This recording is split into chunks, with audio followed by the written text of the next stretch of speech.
नमस्कार दोस्तों, मैं शुभम आप सभी का अपने YouTube चैनल गावो विश्वस्य मातरम में स्वागत करता हूं।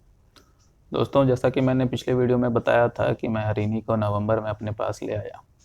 तो हरिणी को लाने से लेकर के अभी तक का मेरा अनुभव कैसा रहा है, इसकी चर्चा मैं इस वीडियो में करूंगा। तो अभी तक का जो अनुभव है वह बहुत आसान नहीं रहा है, और इसके पीछे जो मुख्य कारण है वह है कि हरिणी का जो स्वभाव है बहुत ज़्यादा एग्रेसिव है, और मैं भी अनुभवहीन हूँ। हरिणी का भी ये पहला ब्यात है, तो कुल मिलाकर ये जो है काफ़ी मुश्किलें हुई। फिर भी जो है मेरी मुश्किलें कुछ हद तक आसान हो गई हैं, क्योंकि मेरे पिताजी की जॉब ऐसी है कि काफ़ी सारे जो है अनुभवी गौपालकों का पशुपालन विभाग के अधिकारियों से और बायफ वर्कर एआई वर्कर्स से उनके घर पर आना जाना है, तो मुझे काफ़ी मदद मिली। तो हरिणी को जब हम देखने के लिए गए थे बलिया में, तो वहाँ पर जो है वह खुले में दियर में चर रही थी। और जब मैं और चौबे जी वहाँ पर पहुँचे, तो चौबे जी को देखते ही वो भाग गई और फिर जो है पकड़ में नहीं आई। तो इसलिए हमें वहाँ पर उसके स्वभाव का पता नहीं चल पाया, और जो है बाकी उसकी कदकाठी और उसका जो रिकॉर्ड है उसको देख करके मैंने वह राय पसंद कर ली। तो जब मैं नवंबर में गया उसे लेने के लिए, तो चौबे जी के साथ जो है मैं गोरख यादव जी के घर पर गया गाड़ी लेकर के। तो जब हमने हरिणी को सोचा कि अब इसे गाड़ी पर चढ़ाते हैं, तो उस वक्त हमें पता चला कि ये बहुत ही ज़्यादा एग्रेसिव है। हरिणी को समझ में आ गया था कि जो है कुछ गड़बड़ है, तो वह किसी को भी अपने पास आने नहीं दे रही थी, और गजब का रौद्र रूप उसने धारण कर लिया था, और पूरा फुफकार रही थी। जो भी पास जा रहा था उस पर बहुत तेज अटैक कर रही थी। ऐसा लग रहा था कि यदि रस्सी टूट गई तो यह उसे मार डालेगी। तो वहाँ पर मतलब उसे देख कर हमें जो है सेकंड थॉट्स आ गए कि इसे लूँ या नहीं। जो है गोरख यादव जी ने भी कहा कि यदि आप नहीं ले जाना चाहते तो ना ले जाएं, पैसे आपकी जो है वो वापस हो जाएगी। हाँ, चौबे जी ने भी कहा कि आप देख लीजिए भाई, क्योंकि उन्हें भी मालूम नहीं था कि ये ऐसा रूप हो सकता है इसका। तो मैंने भी मुझे भी भाई अचरज हुआ और सोचा कि भाई क्या करूं। पर फिर कुल मिलाकर मैंने यही निर्णय लिया कि ऐसी गाय अब मुझे मिली तो है नहीं अभी तक, तो कैसी भी गाय होगी तो कुछ दिनों के बाद तो एडजस्ट करी जाएगी। तो इसलिए मैंने यही निर्णय लिया कि इसे ले जाएंगे।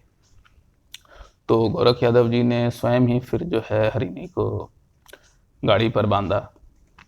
तो हमारा प्लान ये था कि गाड़ी जो है उसको ले जाएंगे बलिया टू बक्सर, जो ब्रिज है वहाँ तक ले जाएंगे। और दूसरी तरफ जो है बक्सर में हमारे पहचान के गौ व्यापारी हैं, बहादुर जी उनका नाम है, तो उनकी गाड़ी पर फिर उसे लोड कर देंगे। और जो है फिर बहादुर जी जो है उसे हमारे घर तक ट्रांसपोर्ट कर देंगे। पर जो है हमने सोचा था कि ब्रिज पर जो है उसे उतार कर पैदल ले जाएंगे, क्योंकि जो दोनों के पास मतलब बहादुर जी के पास और जो उस गाड़ी से हम गए थे गोरख यादव जी के यहाँ, उनके पास दूसरे स्टेट्स की परमिट नहीं थी। पर हम ऐसा कर नहीं पाए, तो दोनों गाड़ियों को बॉर्डर पर सटा करके हमने हरिणी को एक गाड़ी से दूसरी गाड़ी पर ट्रांसफ़र किया। तो फिर जो है बहादुर जी के यहाँ ही फिर जो है हरिणी को उतारा गया। वहाँ पर भी दो तीन लोगों ने मिल करके लंबी रस्सियों की मदद से उसे उतारा, और फिर मैं वहाँ से वापस आ गया।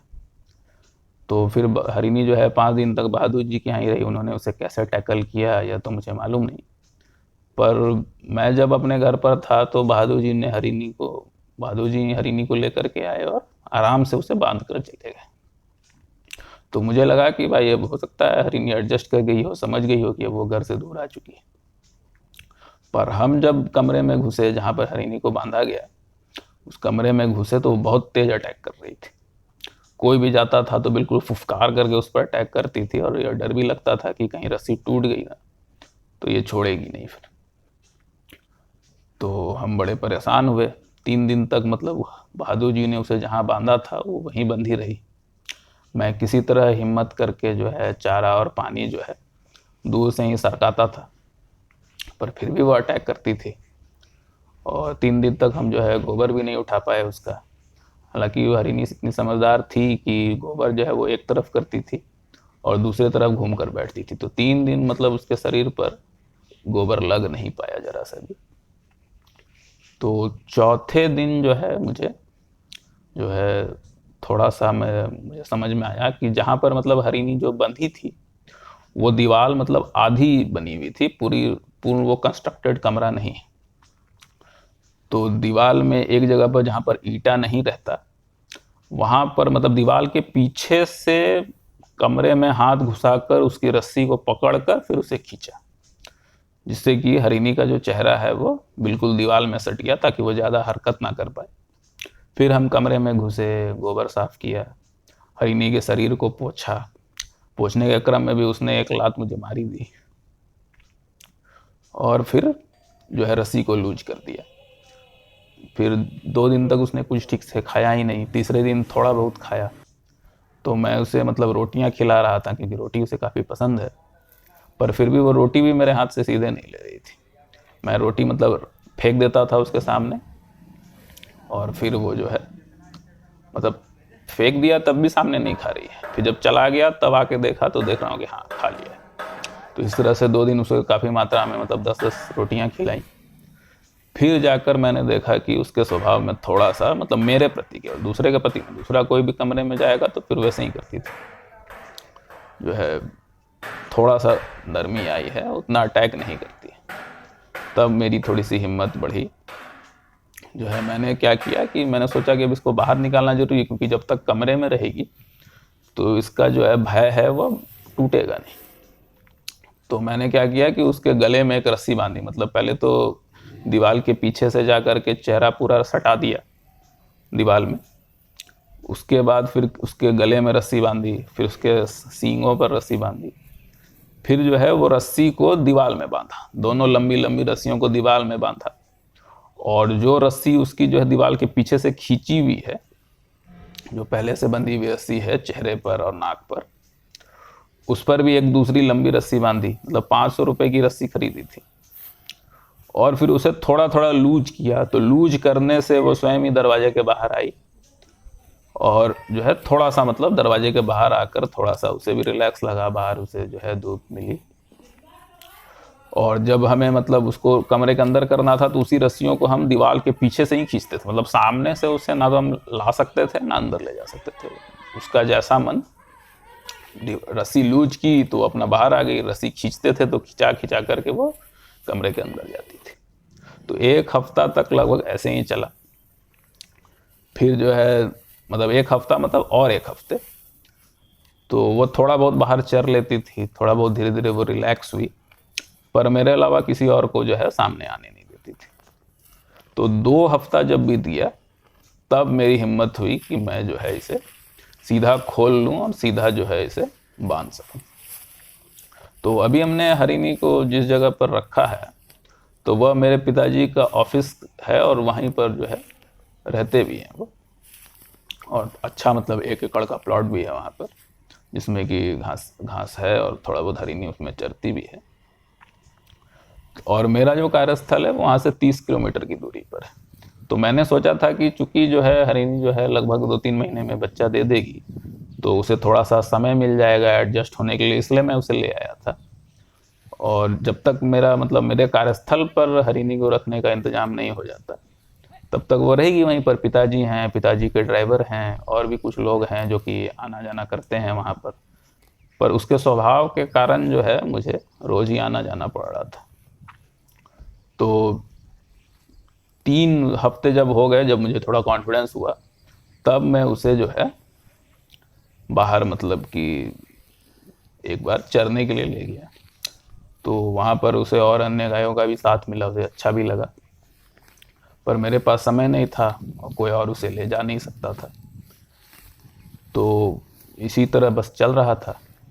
और यदि मैं नहीं आ पा रहा हूँ तो उसे मतलब उसी तरह से वहीं दीवार पर बांध देता था, जिससे कि जो मेरे पिताजी का जो ड्राइवर है वह उसके रस्सी को पहले खींच करके जो है छोटा करता था, फिर चारा पानी रखता था, उसके बाद फिर लूज करता था।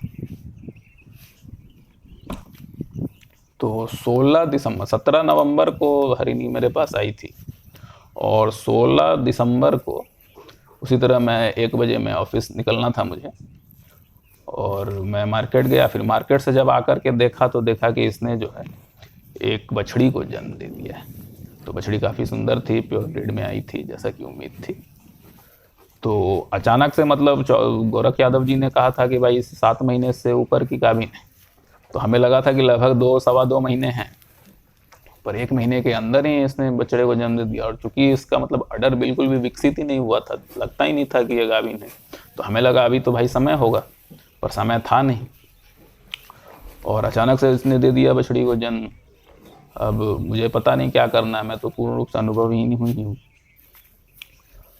तो बाकी जितना इंटरनेट पर देखा था वही सब समझ में आता था। तो पहले क्या करना है, तो गर्म पानी 2 बाल्टी पिलाना है, तो उसमें गुड़ देना है, गोबर की राख देनी है, अजवाइन देनी है। ये सब तो दिया, पर गोबर की राख नहीं थी, क्योंकि गोबर तो हम यूज करते नहीं, उपले तो यूज करते नहीं, तो वो था नहीं, तो वो नहीं दिया। बाकी चीज़ें दी।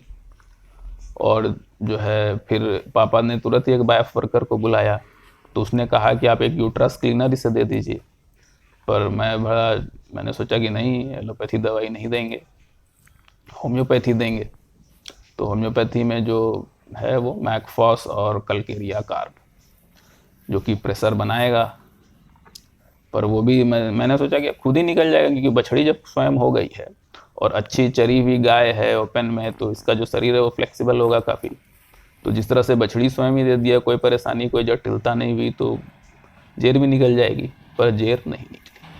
तो रात हो गई, रात में हम कुछ इंतजाम नहीं कर पाए। अगले दिन फिर जो है कलकेरिया कारक दिया, अगले दिन से यूट्रोटोन भी देना शुरू किया, जो यूट्रस क्लीनर था। पर बात नहीं बन पाई, जेर नहीं निकली। उसके बाद एक समस्या ये भी आई कि मुझे दूध दूहना नहीं आता, और जो जिस जगह पर हरिणी है वो एरिया थोड़ा शहर से दूर है, तो हम किसी दूहने वाले का भी इंतजाम नहीं कर पाए। तो मैं ही किसी तरह से दूध निकाल रहा था। बाकी जो है बछड़ी को तो पिला ही देता था। तो दूध जो है वो ठीक से निकाल नहीं पाया मैं। और चूंकि जेर फंस गई थी, तो कुछ 2-3 दिन के बाद मैंने देखा कि इसका जो दूध है वो थोड़ा गुलाबी आ रहा है। तो थनैला भी हल्का हो गया था, तो उसके लिए भी होम्योपैथी दवाई चलाई, तो वो ठीक हुआ। तो 3-4 दिन के बाद जो है एक लड़का, जो कि रोज़ हमारे उस कैंपस में आता है, वहाँ पर उसका दूध कलेक्शन का काम है, तो उसको बोला, तो उसने भाई, तो उससे हम अभी तक जो है दूध दुहवा रहे हैं। और मेरे पास चूंकि समय नहीं था, इसलिए मैं सीख नहीं पाया। तो पीक यील्ड जो है उसका वो 3 लीटर प्रतिदिन का, मतलब एक बार में 1.5 से 1.25-2 लीटर से ज़्यादा कभी निकला नहीं। और इसके पीछे जो कारण है वो जो मुझे समझ में आता है कि क्यों इतना कम रह गया दूध, क्योंकि हमें मिनिमम 6 से 7 लीटर प्रतिदिन की दुग्ध उत्पादन की उम्मीद थी हरिणी से। पर जो है हरिणी हमारे पास जब आई तो 8 महीने की गाभिन थी, पर उसका अडर का विकास बिल्कुल भी नहीं हुआ था। तो क्यों नहीं हुआ था, क्योंकि मतलब बलिया में चौबे जी ने ये कहा है कि जितने भी गौपालक हैं, जो यदि देसी गाय रखते हैं, तो उनके मन में ये है कि इसको कुछ देना नहीं। यदि अनाज देंगे, ख्याल रखेंगे चारे का, तो फिर जर्सी ले आएंगे, दूध ज़्यादा मिलेगा। तो मतलब खुले में चर ले, उससे जितना दूध देना देते, देंगे कुछ नहीं। तो हरिणी को भी नहीं मिला होगा, क्योंकि एक तो ये तो दूध दे भी नहीं रही थी, तो इस कारण से इसका अडर का विकास ज़्यादा नहीं हुआ। दूसरा ये कि जेर फंस गई, जेर फंसने से दूध ऑटोमेटिक काफ़ी कम हो जाता है। तीसरा कि जो है थनैला 3 बार हो गया, मतलब 0 से लेकर के 40 दिन तक जब दूध बढ़ना चाहिए, उस बीच में थनैला हो के इसका जो है दूध रुक जा रहा था। तो थनैला होता था तो उससे क्या होता है कि मतलब स्वभाव इसका ऐसा है कि यह देगी ही नहीं दूध। इसको हल्का सा भी यदि कष्ट हुआ, तो ये मतलब कितना भी आप पैर को 2-2 रस्सियों से हमने बांधा, पर यह मतलब क्या है कि इसकी चेष्टा करनी ये छोड़ती ही नहीं, मतलब नहीं देगी दूध। उछल रही, चाहे कितना भी पैर में, मतलब इसके जो है काफ़ी सारे निशान भी पड़ गए इसी कारण। यदि यह नहीं चाह रही है तो नहीं देगी दूध। तो दूध रुक जाता था उसी में। बछड़ी तो छोटी बछड़ी तो बहुत ज़्यादा पी नहीं पाती है, तो इस कारण से भी दूध नहीं बढ़ा होगा। तो कुल मिला, और हरे चारे की तो कमी थी ही, क्योंकि जो है वहीं पर वो मतलब जो 1 एकड़ का प्लॉट है उसमें जितना चर पाए उसमें ज़्यादा कुछ है नहीं, और वो ओपन है तो उसमें हम ज़्यादा कुछ लगा भी नहीं सर। फिर भी हलीरी में जो है वो पोटेंशियल है, उसका जो थनों का जो स्पेस है वह काफ़ी अच्छा है। उस हिसाब से उसका थन तो बिल्कुल भी विकसित नहीं हुआ है। तो जब थनों के स्पेस के हिसाब से उसका जब पूरा विकास होगा तो पूरी उम्मीद है कि वो जो है आराम से 10 लीटर से ऊपर जाएगी।